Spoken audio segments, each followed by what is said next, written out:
Welcome to bird media. నేను మీ పవన్ కృష్ణమూర్తి. మంత్రి మహమ్మద్ అజారుద్దీన్ భవిష్యత్ ఏమిటి? మంత్రిని చేశారు, కానీ ఎమ్మెల్యే కాదు, కనీసం ఎమ్మెల్సీ కూడా కాదు. అయితే రాజ్యాంగం ఏముంటుంది? ఎవరైనా సరే మంత్రి అయితే 6 నెలల్లోగా అసెంబ్లీ లేదా కౌన్సిల్ సభ్యుడిగా ఎన్నిక కావాలి. అజారుద్దీన్ విషయంలో ఆ గడువు 2026 ఏప్రిల్ 30.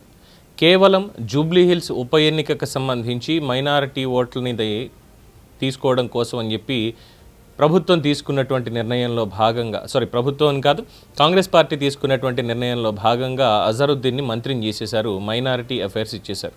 కానీ ఆయన ప్రత్యక్ష ఎన్నికల్లో ఎమ్మెల్యేగా గెలుపొందలేదు, కనీసం ఎమ్మెల్సీగా కూడా ఎన్నిక కాలేదు. ఏమీ లేకుండానే మంత్రిని చేశారు. మంత్రిగా చేసిన తర్వాత 6 నెలల్లో సభ్యత్వాన్ని నిరూపించుకోవాలి, ఎన్నిక అవ్వాల్సిందే. కానీ ఇప్పటివరకు ఎటువంటి చర్యలు లేవు. సో ఇక్కడే ఒక ప్రశ్న మొదలవుతోంది. గడువు దగ్గర పడుతోంది, కానీ కాంగ్రెస్ దగ్గర క్లియర్ ప్లాన్ ఎక్కడ కనిపించట్లేదు. హడావుడిగా మంత్రిని చేసి ఇప్పుడు ప్రభుత్వం ఇరుకుని పడింది. ముఖ్యమంత్రి రేవంత్ రెడ్డి మైనారిటీ ప్రాతినిధ్యం పేరుతోటే అజారుద్దీన్ని మంత్రిగా ప్రమోట్ చేశారు. ఇది రాజకీయ పరంగా చూస్తే ఒక స్ట్రాటజీ. మైనారిటీలకి ప్రాధాన్యం ఇస్తున్నాము అని చూపించుకోవాలనుకున్నారు. కానీ ఇదే నిర్ణయం ప్రస్తుతం ప్రభుత్వాన్ని ఇబ్బందులు పడేసింది. ఎందుకంటే మంత్రిగా చేసిన వెంటనే ఆయన్ని గవర్నర్ కోటా ఎమ్మెల్సీగా పంపించాలని ప్రభుత్వం నిర్ణయించింది. అదే కాంగ్రెస్ పార్టీ ప్లాన్ ఏ. కానీ ఆ ప్లాన్ ఇప్పటి వరకు అమలు కాలేదు. గవర్నర్ కోటా ఎమ్మెల్సీ కోర్టు కేసుల్లో చిక్కుకుంది. ఇక్కడే అసలు ట్విస్ట్ ఉంది. గవర్నర్ కోటా ఎమ్మెల్సీ వ్యవహారం ఇప్పటికీ కోర్టులోనే నలుగుతోంది.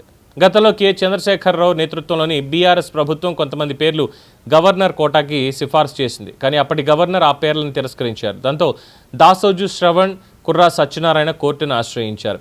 ఈ కేసు చివరికి సుప్రీంకోర్టు ఆఫ్ ఇండియా దాకా వెళ్ళింది. ఇప్పుడు అదే కేసు పెండింగ్లో ఉండడంతో గవర్నర్ అజారుద్దీన్ పేరుపై నిర్ణయం తీసుకోలేనటువంటి పరిస్థితి. ఇక్కడ ఇంకొక అంశం కూడా ఉంది. ప్రస్తుత గవర్నర్ జిష్ణుదేవ్ వర్మ పదవి మార్పు జరిగింది. కొత్త గవర్నర్ వస్తున్నారు. కొత్త గవర్నర్ కూడా వెంటనే నిర్ణయం తీసుకుంటారు అనేటువంటి గ్యారంటీ లేదు. అంటే ప్లాన్ ఏ పూర్తిగా ఆగిపోయినట్లే. మరి కాంగ్రెస్ దగ్గర ప్లాన్ బి ఉందా? ఇప్పుడు అసలైనటువంటి ప్రశ్న. ప్లాన్ ఏ ఫెయిల్ అయితే ప్లాన్ బి అనేది కాంగ్రెస్ దగ్గర ఉందా? రాజకీయాల్లో వినిపిస్తున్న సమాచారం ప్రకారం ఒక ఆప్షన్ అయితే ఉంది. ఎమ్మెల్యే కోటాలో ఉన్న ఎమ్మెల్సీలలో ఎవరో ఒకళ్ళు రాజీనామా చేస్తే ఆ స్థానంలో అజారుద్దీన్ని పంపించేటువంటి అవకాశం ఉంటుంది. కానీ ఇక్కడ కూడా ఇంకో పెద్ద ప్రశ్న ఉంది.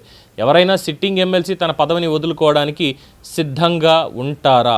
ఇప్పుడున్నటువంటి నేపథ్యంలో రాజకీయాల్లో పదవులు ఇచ్చేవాళ్ళు చాలామంది ఉంటారు, కానీ వదులుకునే వాళ్ళు చాలా అరుదు. అందుకే ఈ ప్లాన్ కూడా అంత సులభం కాదు కాంగ్రెస్ పార్టీకి అని చెప్తున్నారు. మరి రాజకీయ ఎత్తుగడ ఏంటి?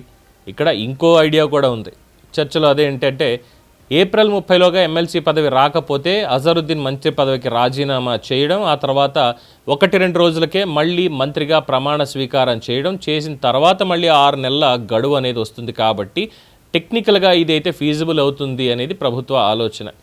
కానీ రాజకీయంగా, నైతికంగా ఇది చాలా పెద్ద వివాదం అవుతుంది. ఇలాంటి ట్రిక్ మీద సుప్రీంకోర్టు గతంలోనే అసంతృప్తి కూడా వ్యక్తం చేసింది. అందుకే ఇది చాలా ప్రమాదకరమైనటువంటి ఆప్షన్. అసలు సమస్య ఏంటి ఇక్కడ? ప్రధానంగా ఒకటే ప్రశ్న. కాంగ్రెస్ ప్రభుత్వం అసలు ముందుగా ప్లాన్ చేసుకుందా, లేకపోతే ముందు మంత్రిని చేసేసి తర్వాత ఆలోచనలోకి వెళ్తున్నారా? కేవలం జూబ్లీహిల్స్ ఉప ఎన్నిక నేపథ్యంలో మాత్రమే. ఎందుకంటే అజారుద్దీన్ని మంత్రి చేయడం అనేది అది ఒక రాజకీయపరమైనటువంటి నిర్ణయం. కానీ ఆయన్ని చట్టసభకి ఎలా తీసుకువెళ్ళాలి అనేది ప్రణాళిక ముందుగా ఉండాలి. ఇప్పుడు ఆ ప్రణాళికే స్పష్టంగా కనిపించట్లేదు. ఇప్పుడు తెలంగాణ రాజకీయాల్లో డైరెక్ట్గా ఒకటే క్వశ్చన్ చేస్తున్నారు. మంత్రిని చేసిన తర్వాత ఆయన ఎమ్మెల్యే లేదా ఎమ్మెల్సీగా ఎలా చేస్తారు? గవర్నర్ కోటా పనిచేస్తుందా, లేక ఎమ్మెల్యే కోటాయే మార్గమా, లేక రాజకీయంగా కొత్త ట్రిక్ ఏమైనా అప్లై చేస్తారా?